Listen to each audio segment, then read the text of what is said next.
Olá, graça e paz. Eu quero chamar a atenção para você que pode, nesse momento que está me ouvindo, estar num momento de reflexão sobre a sua vida, onde ela não vem fazendo sentido para você. Talvez você já tenha até uma certa idade, você olha para trás e fala: o que eu fiz da minha vida? O que eu estou fazendo aqui? Eu sou um erro de percurso, ou agora não tem mais chance para mim, a minha vida já passou, não tem mais como recuperar. Ou talvez você também possa ser um desses jovens que estão sofrendo em relação a todas as pressões da vida, as cobranças, a necessidade de crescer, de assumir responsabilidades, e você não está vendo por onde, não está sabendo como. Isso tem gerado em você depressão, né? Ansiedade, insatisfação, porque hoje você conhece muitas vidas virtuais, né? E pode estar se inspirando em algumas delas, e está sendo impossível para você alcançar aquele nível, até porque muita coisa não existe, é virtual de fato. Então, você que está nesse dilema aí, nessa reflexão, eu creio que Deus tem uma palavra para você, se você me acompanhar até o fim. Vem comigo.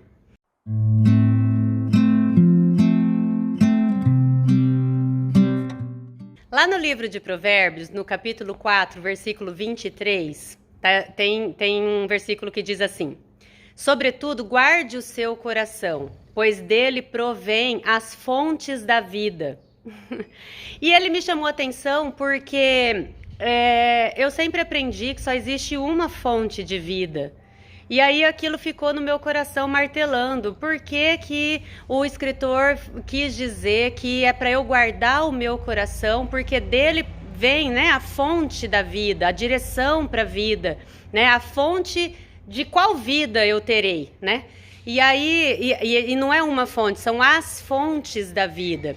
Isso para mim gerou uma certa ansiedade até, porque Jesus é a fonte da vida eterna, né? E aí eu fui lá então buscar na palavra, e eu li o texto ali de Jesus falando, né? Aquele que beber da água que eu tenho para oferecer, né? Dele nunca mais terá sede, dele fluirão fonte de águas para a vida eterna. Então, assim, eu falei, e agora? O que eu penso sobre isso? Aí eu fui lá para Apocalipse 3:20, que Jesus fala: eis que estou à porta e bato, né? A porta do coração, se alguém abrir, eu entrarei, cearei com ele e ele comigo. Então o Espírito Santo foi me levar a meditar nesses textos, focado nessa questão. Fontes de água da vida, do meu coração provém as fontes de água da vida, né? E aí, então, o que eu entendi, e é o que eu quero passar para você aqui nessa meditação.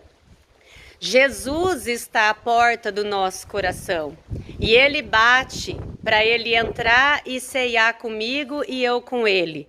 O que é a ceia? A ceia é a comunhão. Então ele vem todos os dias batendo na porta do meu coração, porque essa palavra foi direcionada para quem já é filho de Deus e não ainda quem se mantém criatura.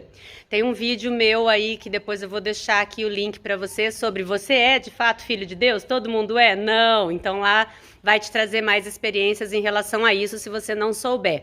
Mas ali Jesus está falando com os filhos de Deus, né? Com aquele na qual ele deu o direito de ser chamado filho de Deus. Eis que eu estou à porta e bato. Se alguém abrir, eu entrarei, cearei com ele e ele comigo. Ou seja, todos os dias Jesus está batendo a porta do nosso coração, para nos convidando à comunhão. Comunhão nós com ele e ele conosco. E aí depois você fica pensando, e a fonte da vida eterna, né? Então, quando nós o reconhecemos, né, como nosso Salvador, quando nós cremos no seu nome, e então temos esse direito de sermos chamados filhos de Deus, nós então estamos bebendo da fonte que nos dá a vida eterna. Mas nem sempre de nós transborda jorra essa água que mata o sedento que está à nossa volta.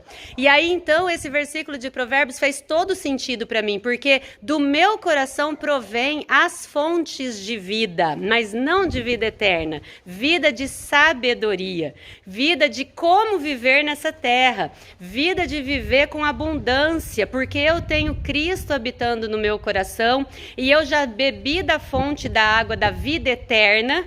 E agora eu preciso ter a vida abundante que Jesus falou que me daria, né? Porque ali no Sermão da Montanha, ele fala quem? Aquele que ouve as minhas palavras, ou seja, aquele que se relaciona comigo, que sabe o que eu quero da vida para você, que escuta a minha instrução e as pratica, é como a casa construída sobre a rocha. Então, todos nós passaremos por dificuldades, virão os ventos e as tempestades. E se nós estamos ceando com Jesus, ele bate na porta do nosso coração e todos os dias nós abrimos e nós temos a comunhão com ele, nós vamos então conhecer a sabedoria que está sendo falado em todo o capítulo 4 de Provérbios. Porque o que é a sabedoria? Não é a sabedoria humana, é a sabedoria que vem de Deus, é a sabedoria que está escrito na palavra de Deus, porque é o próprio Jesus, porque é o verbo que se fez carne. Olha que coisa louca, eu estou indo do Velho Testamento para o Novo Testamento, volto aqui de novo para Provérbios, vou para Apocalipse, volto para o livro de João,